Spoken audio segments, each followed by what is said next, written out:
Salut, c'est Trado. Voilà ma vidéo de mise à jour pour l'indice parisien.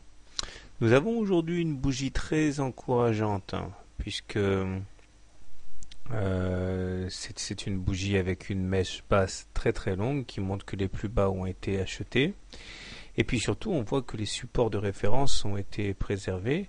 L'oblique noir ici en pointillé, qui pourtant a été menacée toute la journée, et bien finalement elle s'impose, au même titre que la résistance à 3984, qui elle aussi a été enfoncée en séance, mais préservée en clôture.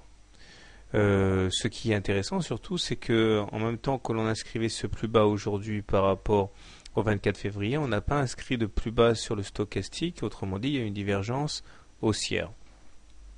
Donc non seulement les plus bas ont été achetés, mais on termine avec une bougie verte qui est le signe que nous avons ici une séance qui clôture au-dessus de ces niveaux d'ouverture.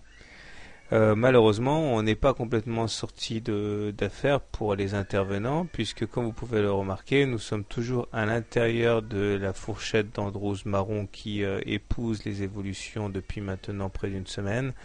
Et même si la confrontation aura lieu sans doute demain, avec le haut de cette fourchette marron, rien ne dit que l'issue sera favorable. Loin s'en faut. Si on part du principe qu'une tendance a plus de chances de se pérenniser que de s'inverser, eh bien, il y a toutes les chances pour que, normalement, cela tourne à l'avantage des baissiers. Mais encore une fois, la bougie du jour est encourageante.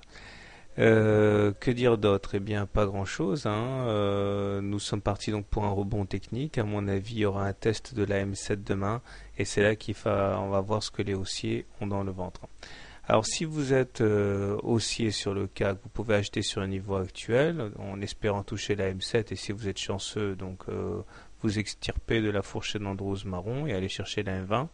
Si vous êtes baissier, eh bien vous pouvez tenter de cueillir les cours au contact de la M7 pour tenter un nouvel enfoncement des plus bas. Voilà, quant à moi, pas de miracle, on est en dessous d'une M20 baissière. Pour moi, la tendance est baissière, même si, on ne répétera jamais assez, la tendance hebdomadaire demeure haussière. Bonne soirée, bon trade et à demain.